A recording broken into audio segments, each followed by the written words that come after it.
warahmatullahi wabarakatuh. Selamat datang, welcome back to my channel. Bagaimana kesiapannya rekan-rekan? Saya harapkan tetap semangat ya untuk belajarnya. Baik, kita lanjutkan. Ini ada beberapa hal latihan soal yang penting berdasarkan informasi yang sudah saya dapatkan. Langsung saja, ini terkait prediksi ya, TWK mix TKP dari Telegram ya, dari grup Telegram, dari via Telegram ya. Baik, kita lanjutkan untuk topik pembahasannya itu seputar COVID dan problematika terkini. Jadi rekan-rekan, ini soal yang fresh saya rasa untuk pelaksanaan latihan soal CPNS maupun PPK ya. Kita lanjutkan langsung pembahasan. Kita mulai ya. Kita fokus. Untuk pembahasannya akan saya masukkan, tidak saya ketik. Jadi didengarkan, disimak, dan bisa di subscribe, di share untuk dengan lebih lanjut ya, agar saya tetap semangat. Kita lanjutkan untuk nomor 1. Pada masa pandemi COVID-19, seringkali dijumpai konflik antara penyewa kontrakan dengan pemilik kontrakan yang sempat mencuat di media sosial ya. Nah, seringnya hal ini tersebut terjadi karena penyewa belum membayar uang sewa. Hal tersebut merupakan contoh dari konflik titik-titik. Oke, dari pilihan ini, mana kira-kira yang paling tepat? Saya rasa internasional juga tidak ya. Antar golongan, iya. Yang paling tepat itu adalah yang C. Kenapa? Jadi begini, kalau kita melihat konteks lebih detail, itu adalah konflik antara penyewa dan pemilik kontrakan. Ya, jadi walaupun penyebabnya tidak di luar banyak faktor yang menyebabkan, tapi yang perlu kita soroti itu adalah konflik personal atau konflik antar individu antara penyewa dan pemilik kontrakan. Jadi kita tidak bisa berpikir terlalu luas, kita harus fokus pada merucut yang mana kira-kira yang paling tepat. Jadi bukan ranah politik, kelompok ya, antar golongan apalagi internasional seperti itu. Walaupun COVID ini ya menyebar secara internasional ya. Oke, saya rasa mudah, tinggal teliti saja. Kita lanjutkan ke nomor 2. Dalam suatu kerjasama tim, Andi ditunjuk sebagai koordinator tim Anda. Ya. Setelah sekian lama, Anda dan teman-teman tim merasakan Andi ini tidak memiliki kapasitas untuk mengatur kinerja tim sesuai jadwal pekerjaan. Nah, yang sebaiknya Anda lakukan adalah ini bersama-sama dengan tim menemui pembimbing untuk meminta koordinator diganti saja, B menyemangati dan memandu Andi agar pekerjaan dapat selesai tepat waktu, C mengadakan rapat untuk menyelesaikan pekerjaan tim pada Andi ya, D mengajukan diri sebagai koordinator tim menggantikan Andi, E bekerja sama tim sesuai keputusan Andi. Jika kita lihat konteks dan kedudukan posisi kita, tentu pilihan yang paling tepat itu adalah yang B, yaitu menyemangati dan membantu Andi agar pekerjaan dapat selesai tepat waktu. Kenapa? Karena kedudukan kita sebagai anggota tim. Nah, anggota tim ini wajib untuk mendukung, melengkapi kekurangan yang ada ketika koordinator tim ini tidak maksimal. Sebab apabila kita tidak menggerakkan dengan anggota yang lain, saya rasa tidak akan efektif untuk pelaksanaan kinerja tim sesuai jadwal pekerjaan. Ya, saya rasa analisis ini mudah ya. Kita lanjutkan. Ini agak panjang, fokus saja. Analogi, Anda adalah seorang karyawan yang bekerja pada perusahaan yang berkaitan dengan pelayanan masyarakat, dan Anda sadar bahwa setiap individu itu memiliki kemampuan yang berbeda-beda dalam memahami regulasi dan kebijakan pelayanan yang perusahaan Anda tetapkan. Sehingga seringkali terjadi miskonsepsi ya, ditambah lagi hal-hal teknis yang seringkali dikeluhkan masyarakat karena mengganggu proses pelayanan perusahaan Anda. Oleh karena itu, untuk lebih meningkatkan pelayanan, maka apa yang Anda lakukan? Perlu dibuat sebuah call center 24 jam ya. B. Email korespondensi untuk seluruh email perannya masuk. Kemudian yang C. menempatkan kotak saran di loket pelayanan. Kemudian yang D. mendirikan loket customer service untuk informasi secara langsung ya. Dan yang E. membantu sistem VAI ya, atau tanya jawab di web perusahaan. Nah, sebenarnya kelima hal ini bisa kita lakukan, tapi yang lebih penting dan yang lebih nilai maksimalnya 5 itu adalah yang E ya, membangun sistem answer question ya. Jadi itu yang paling efektif. Itu sama halnya ketika rekan-rekan mungkin menggunakan helpdesk ya, di akunnya BKN untuk pertanyaan-pertanyaan yang sering kali muncul, sering kali ditanyakan itu dikumpulkan menjadi serangkaian satu beserta jawaban yang efektif dan efisien sehingga meminimalisir terjadinya miskonsepsi dalam proses pelayanan. Itu ya, kita lanjutkan. Soal nomor 4. Selama semester ini Budi belum pernah mendapat nilai lebih baik daripada teman-temannya. Heru termasuk di antara separuh siswa yang terpandai di kelas. Separuh ya. Agus lebih pandai daripada Heru dalam pelajaran matematika, tapi hasil ulangan biologinya itu lebih rendah daripada hasil ulangan Budi. Ya, ulangan biologinya lebih rendah daripada ulangan Budi. Nah, kita diminta mencari kesimpulan. Ini logika juga ya ternyata masuk soal demikian. A. Agus lebih bodoh daripada Heru. B. Budi lebih bodoh daripada Heru. C. Heru lebih bodoh daripada Budi. Ini kurang tepat ya. E. Agus, Heru, dan Budi adalah teman sekelas. Ini jawaban yang paling tepat itu adalah yang E ya. Agus, Heru, dan Budi adalah teman sekelas. Nah, kenapa? Coba kita lihat dulu bahwa semester ini yang mendapat nilai lebih baik daripada teman-temannya ini Heru termasuk di antara separuh siswa terpandai di kelas, kemudian Agus juga lebih pandai daripada Heru, dan pelajaran matematika hasil ulangan biologinya itu lebih rendah. Jadi semuanya itu sebenarnya teman satu kelas. Ingat, jangan terkecoh dengan pilihan ya. Kadang logika kita juga analisis kita masuk di situ. Oke. Nomor 5, Tina adalah karyawan yang wajib memakai baju seragam dengan warna biru, putih, merah, kuning, dan hijau selama 5 hari kerja, yaitu Senin sampai Jumat. Ketentuannya, baju merah dipakai setelah baju kuning. Baju hijau boleh dipakai sebelum baju biru yang dipakai pada hari Jumat. Yang ketiga, baju kuning harus dipakai pada hari Selasa. Nah, ini kita diminta membuat urutan warna baju yang dipakai pada hari Senin, Rabu, dan Jumat. Nah, ini pilihannya. Nah, mungkin rekan-rekan bisa melogika ya. Jadi baju merah itu dipakai setelah kuning. Ya, berarti kuning dulu kan ya. Baru setelah merah. Nah, baju hijau boleh dipakai ya, boleh dipakai sebelum baju biru. Jadi sebelum baju biru dipakai pada hari Jumat, itu baju hijau boleh dipakai. Ya, artinya sebelum baju biru ini baju hijau boleh dipakai. Untuk baju kuning harus dipakai pada hari Selasa. Artinya hari Selasa ini hari kuning. Baju merah dipakai setelah baju kuning, berarti baju merah dipakai setelah hari Selasa, Rabu. Ya, seperti itu. Jadi ketentuannya, logikanya seperti ini. Ini jawabannya C ya. Warna baju ini kita klasifikasikan ya, warna baju biru, B ini putih, merah, kuning, hijau. Nah, sedangkan hari pakai ini Senin, Selasa, Rabu, Kamis, Jumat. Nah, kalau kita analisis urutan pemakaiannya, Senin ini hari Senin ini warna yang dipakai itu adalah putih, ya. Jadi baju seragam seperti itu kalau kita analogikan. Sedangkan hari Selasa itu jelas pasti hari warna kuning. Sedangkan setelah kuning tadi ya, baju merah dipakai setelah kuning ya, itu warna merah ya, hari Rabunya merah. Berarti kemudian untuk hijau ya, hijau ini boleh dipakai sebelum biru ya pada hari Jumat.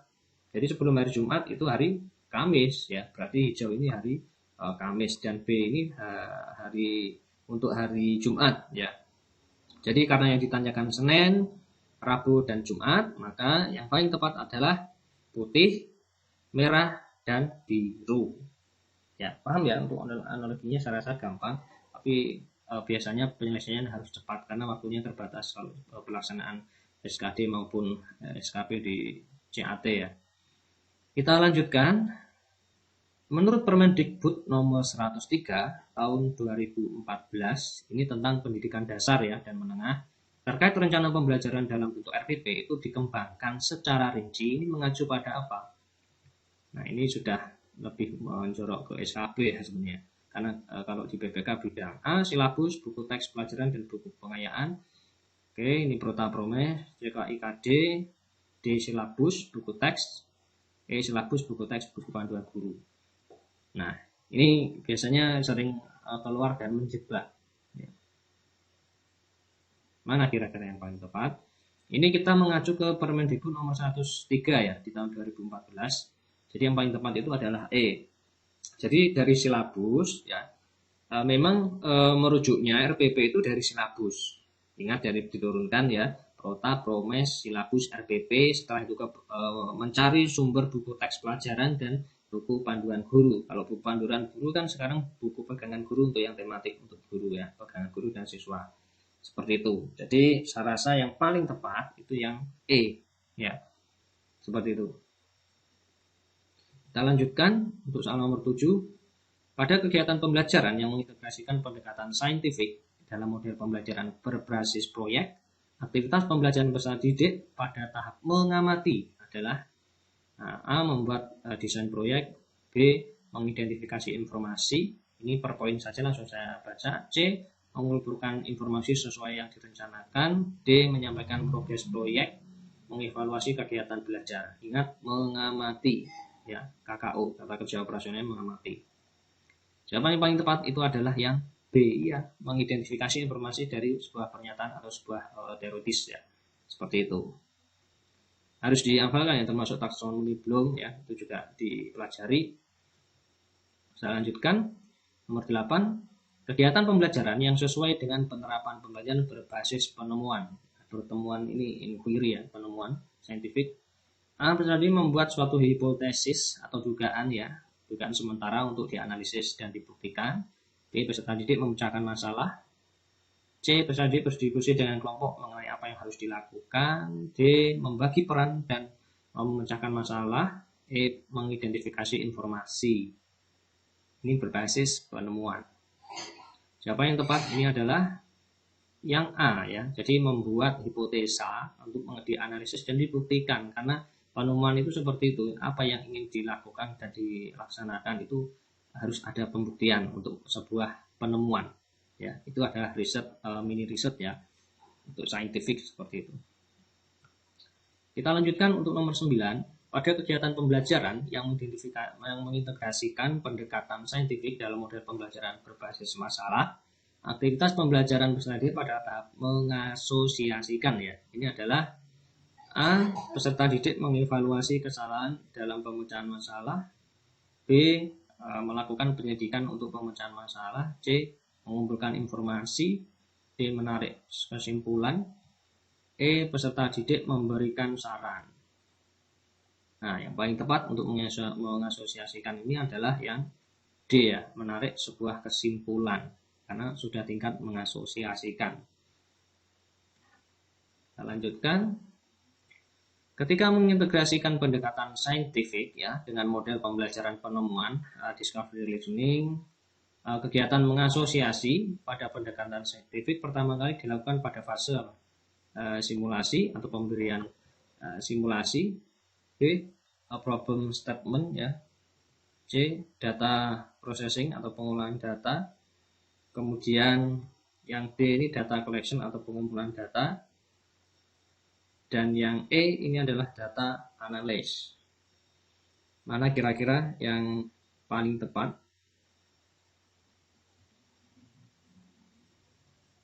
Ya, yang termasuk ya, jawaban yang tepat itu adalah data processing atau pengolahan data. Jadi saya sedikit informasikan, dalam pembelajaran discovery learning itu ada beberapa tahap untuk model pembelajaran jenis ini. Jadi yang pertama itu adalah stimulation atau pemberian simulasi ya, yang awal. Kemudian memberikan pernyataan atau statement dalam sebuah masalah. Kemudian pengumpulan data, data collection. Kemudian pengolahan data atau data processing, dan pembuktian, kemudian pembuktian, verification, dan menarik kesimpulan atau generalisasi ya. Seperti itu. Nah, karena ini adalah kegiatan mengasosiasi, jadi jawaban yang tepat itu adalah pengolahan data ya, yang nantinya disimpulkan untuk ke tahap yang paling akhir. Oke, kita lanjutkan. Anda baru saja dimutasi ke sebuah cabang baru dari perusahaan yang Anda berada di lokasi di luar kota. Anda diberikan tanggung jawab yang lebih besar dari sebelumnya untuk mengontrol dan mewujudkan tujuan perusahaan di kantor baru tersebut dan memajukan perusahaan. Namun cabang baru tersebut diisi oleh karyawan baru dari daerah dan belum berpengalaman. Nah, ini yang Anda lakukan adalah A. Memberikan kepada karyawan baru tersebut terkait pekerjaan yang harus mereka kerjakan. B. Menyuruh mereka untuk lebih berinisiatif ya, mengimprovisasikan diri. C. Menyuruh mereka membaca semua tugas mereka dan menerapkannya dalam setiap pekerjaan. D. Meminta untuk bekerja maksimal dan loyal. E. Mengkomunikasikan saran perusahaan dan motivasi staf yang untuk mencapainya ya. Nah, ini kira-kira sikap apa yang paling tepat untuk kita laksanakan.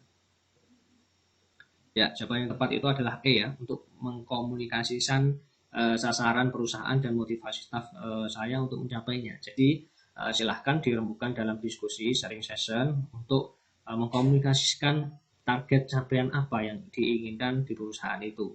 Ya, karena rekan yang baru pindah itu juga belum berpengalaman. Jadi kita motivasi, kita dukung, kita berikan arahan untuk target dari perusahaan seperti ini agar mereka sendiri secara tidak langsung menyiapkan diri ya untuk meningkatkan kualitasnya seiring berjalannya waktu ya. Saya rasa itu yang paling tepat ya kuncinya. Kemudian kita lanjutkan, ini agak panjang. Anda diminta atasan untuk menyelesaikan sebuah masalah dalam pekerjaan.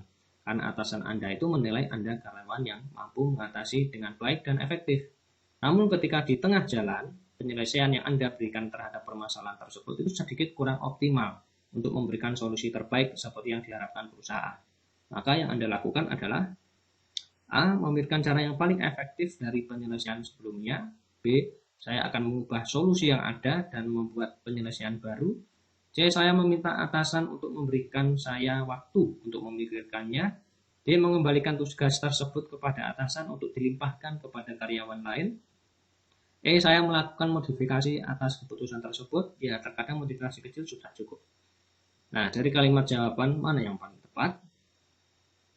Ya, jawaban yang paling tepat itu adalah yang E. Ingat, kenapa? Nah, ini jangan terjebak ya. Kita fokus ke konteks permasalahannya.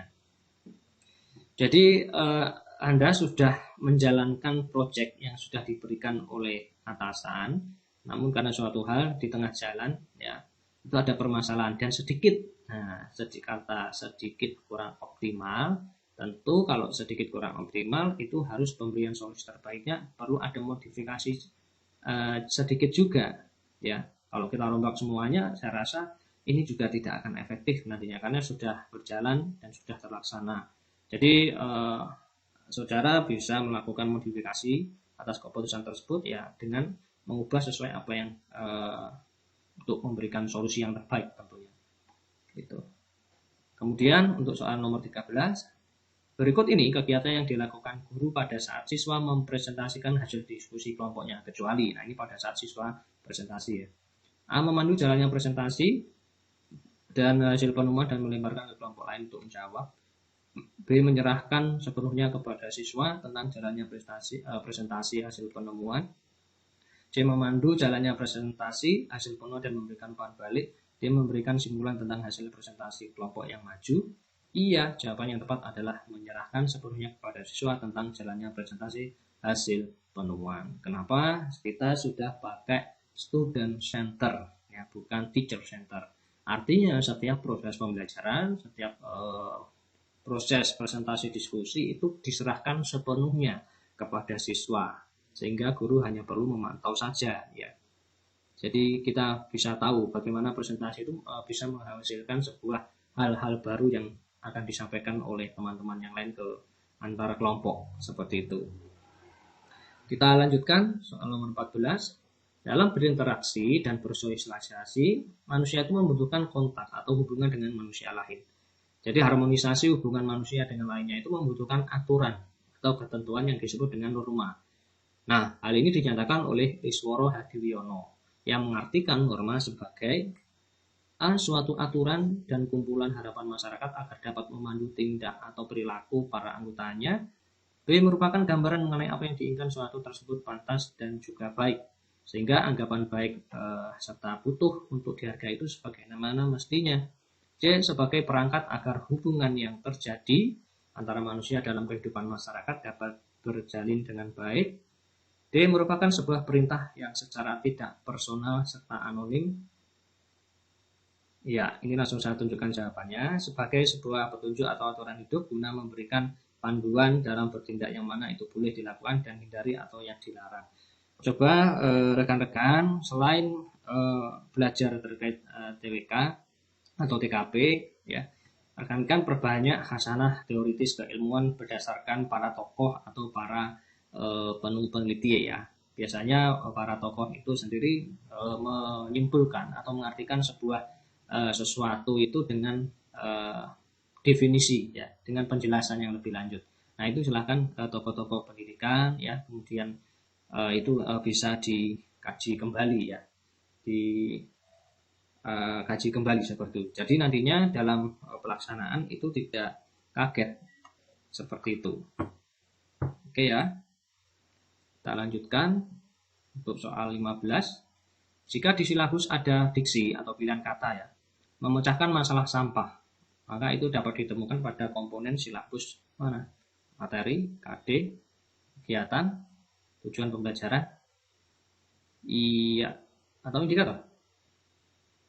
Nah, memecahkan masalah sampah ini masuk kepada kompetensi dasar, ya, masuk KD. Kenapa? Jadi dalam silabus itu sendiri ada beberapa penyusun KIKD diantaranya. Kalau sudah menyangkut problem atau pencapaian dasar yang ingin dicapai dengan konteks memecahkan masalah sampah, nah, maka komponen itu masuk kepada kompetensi dasar di silabus ya. Nanti silahkan rekan-rekan pelajari lebih lanjut di Undang-Undang Nomor 103 ya tahun 2014 itu juga sudah ada. Mungkin ada juga di yang terbaru di tahun 2016 ya, di Permendikbud Nomor 24 tentang KIKD juga ya, seperti itu penyusunan RPP dan silabus. Baik, itu saja yang dapat saya sampaikan. Semoga bermanfaat. Jangan lupa untuk subscribe dan share apabila bermanfaat. Saya undur diri, tetap semangat, jaga imunitas. Wassalamualaikum warahmatullahi wabarakatuh.